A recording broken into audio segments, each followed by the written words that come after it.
Do relaxády si zveme hosty i o prázdninách a vzhledem k tomu, že se mluví o tom, že by prázdniny mohly trvat třeba i 3 měsíce, tak jsem si pozval 3 hosty. Nejsou to teda učitelé a vlastně v podstatě ano. Jsou to učitelé kickboxu, boxu a jsou to kluci z SKS Areny Kladno, kteří bojují a bodují úplně po celém světě a s tím nejnovějším příspěvkem se vrátili z Ameriky. Takže já tady vítám v tom prvním vstupu Tomáše Mestla, který trénuje v SKS Aréně. Tomáš má firemní růžové tričko. Moment, to není firemní, to bylo napravu v míru, firemní není. Říká ho trenér. Tomáši, ty jsi se vrátil z Ameriky. Ano. Tak pověz, proč jsi tam jel, co jsi tam viděl, co jsi tam vyhrál a kdy jsi se vrátil. Takže 30. června jsme odlítali do Disneylandu. Ano, pár nadšenců z kickboxu, já jediný z Kladna a ještě 2 týmy z Prahy. Fighters Gym Praha a Kosa Gym Praha. A odlítali jsme 30. června a odlítali jsme do Orlanda, kde se konaly nejprestižnější závody v kickboxu v polokontaktním disciplínách light contact a semi-contact, US Open. Konalo se to na Floridě, ve městě Orlando, v areálu Disneyland Coronado Springs Hotel. Takže jste tam měli spoustu diváků, jakože děti? No, tak jako byly tam nějaké děti. A jako by i disciplíny, kterých si závodil, byly už malí děti. Nějaký 6letý. Já myslel, že si třeba se nebojoval s Mickey Mousem, nebo... Ne, to jsou zase jiné závody, ale bylo to v Disneylandu. Jaká tam byla konkurence? Celkově na celých závodech bylo kolem 5000 závodníků ve všech kategoriích a disciplínách. A ty jsi vyhrál jakou kategorii? Já jsem vyhrál light contact, muži minus nějakých 170 liber. Což je v přepočtu na kila? Asi minus 75 kg. Takže jsi si přivez zlato. Ano. Máš tady zlatou medaili? Mám tady zlatý pohár, obrovský, 1,60 m. Že ho nevidím. Mám ho doma. Takže to je Tomáš Mestl, který pro kladenské a vůbec české barvy přivezl zlato z nejprestižnějších závodů v kickboxu na světě. US Open. Pustíme si písničku a pak vám představím jeho trenéra. Sportovci z Kladna, SKS, Arena, Kladno, kickbox, box, jiu-jitsu, Krav Maga. Kluci jsou tady dneska. Teda ten, co dělá tu Krav Magu, Tomáš Martinovský tady není. Ten tady není. Ale jsou tady trenéři, kteří trénují Tomáše Mestla. Ten, s tím jsme si povídali před chviličkou, ten přivezl z Ameriky velký úspěch, zlatou medaili v light kontaktu. No a jeho trenéry jsou Honza Homolka. Jsem tady, čau. A Petr Kučera. Ahoj, zdravím všechny. Petr Kučera k nám občas jezdí, když vyhraje nějaké závody, ale spíš už nezávodí, víc závodí Honza Homolka. Mimo jiné, ty jsi dvojnásobný mistr světa. Jo, povedlo se minulý rok v srpnu. Nějaká ta medaile tam padla, no, byly 2. Ve full kontaktu. Ve full kontaktu a v light kontaktu, obě 2 disciplíny jsem povedl vyhrát. V tom full kontaktu tam vlastně procházíš nějakým pavoukem, aby si se dostal. Přesně tak. Pro mě to byly na té soutěži 3 zápasy s Angličanem, Maďarem a ve finále s Čechem, kamarádem Lukášem Wolfem. Hodně tvrdý zápas, rozhodčí rozhodli pro mě, ale parádní zápas každopádně. Já vím, že vy budete mít letos na podzim další závody a teď se rozhoduje o tom, jestli pojedeš nebo nepojedeš na mistrovství světa do Rakouska a do Francie. Ano,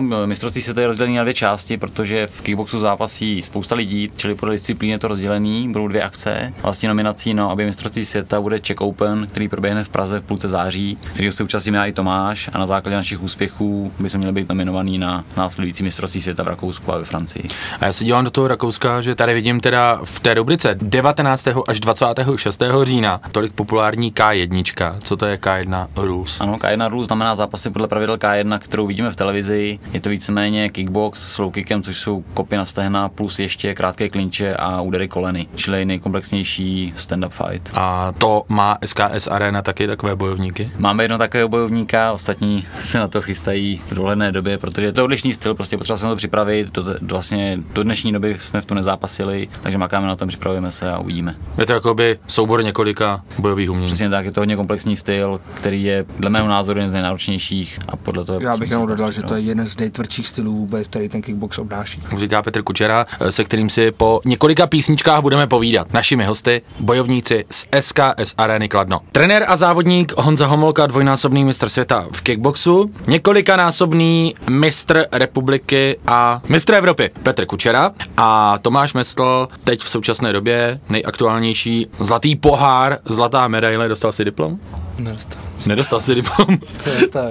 Takže velký pohár 1,60 m přivezl z Ameriky. Sice z Disneylandu, ono to zavání těma Mickey Mousama, ale tam se sešlo 5000 bojovníků z celého světa a Tomáš tam ve své kategorii vyhrál. Takže Kladno se má z čeho radovat. Přijďte se na ten pohár podívat do SKS Areny Kladno. No a teďka bych chtěl teda ještě vyspovídat Petra Kučeru. Petře, protože vy jste trénovali s Honzou Homolkou, jste připravovali Tomáše a budete ho připravovat na Rakousko 19. až 26. října bude mistrovství světa light contact, takže tam bude asi pravděpodobně bojovat. Jak vypadá taková příprava na ty závody? Kolik roků musí mít naboxováno a nakopáno, abych vyhrál zlatou medaili v Disneylandu?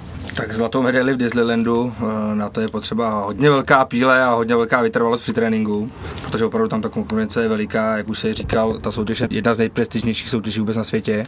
V současné době v SKS aréně máte kolik bojovníků na Kladně? V současné době máme zhruba přibližně 150 členů ve všech těch stylech, což je teda kickbox, box, jiu-jitsu a krav maga. Teď hodláme rozšířit naše řady vlastně v září, kdy probíhají nábory. To bude kdy? To bude od 1. do 14. září, probíhá ten hlavní nápor a ten hlavní nábor všech skupin, což je kickbox dospělí, kickbox junioři, jiu-jitsu děti, jiu-jitsu junioři a krav maga ženy. To je novinka, kterou budeme zavádět od září, kde bude skupina reálné sebeobrany pouze pro ženy. Takže holky, slyšeli jste to, pokud se chcete cítit bezpečněji a chlapi, pokud chcete zocelit svoje tělo, jinak věkově, jak je to omezený u vás? Když tak mi bude třeba věkově, 40, můžu si přijít. Takhle, jiu-jitsu, jako, že za chvilku bude víc. Jiu-jitsu děti přijímáme už od 6 let, kickbox junioři máme od 10 let a jinak, co se týče kickboxu nebo krav magy, tak věková hranice je neomezená, můžete začít klidně v 50. Všechno je na internetu, jaké jsou stránky? Stránky jsou www.sksarena.cz. A jinak samozřejmě bez sponzorů by to nešlo, takže Tomáš Mesl, který přivezl zlatý pohár 1,60 m vysoký z Ameriky, teďka z prestižních závodů v kickboxu, vyhrál teda ve své kategorii v light contactu a bylo tam celkem 5000 bojovníků, takže komu bychom měli poděkovat, Tomáši? Že hlavně bych chtěl poděkovat svým rodičům, kteří jsou asi tak největší sponzoři. Rodiče jsou největší sponzoři? Ano, protože... Cesta do Ameriky nebyla levná? Nebyla levná. Platilo se i startovné na to? Ano, všechno, startovné. Kolik bylo třeba startovné? Jeden start stojí kolem 100 €. Mm-hmm. A chtěl bych hlavně taky poděkovat svým trenérům, což je Petr Kučera, Honza Homolka, Tomáš Martinovský a taky ještě z Prahy Martinu Zavoralovi. A taky bych hlavně chtěl poděkovat městu Kladnu, který mi dalo nějakou dotaci a přispělo mi na tenhle výjezd. Tak poslední slovo bude mít teďka trenér Petr Kučera, nejzkušenější borec z SKS Areny Kladno.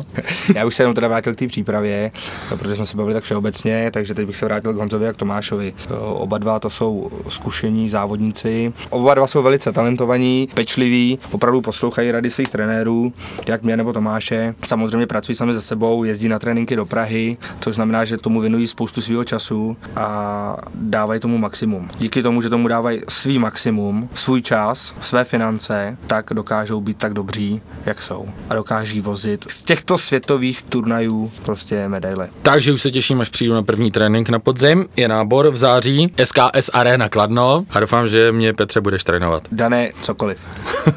Děkuju za vaši návštěvu tady a první závody, které máte před sebou, vidím, že budou ještě Czech Open. 12. září budeme držet palce a Radio Relax bude určitě u toho. My děkujeme a těšíme se na naši spolupráci. Díky za pozvání. Naschledanou. Ahoj.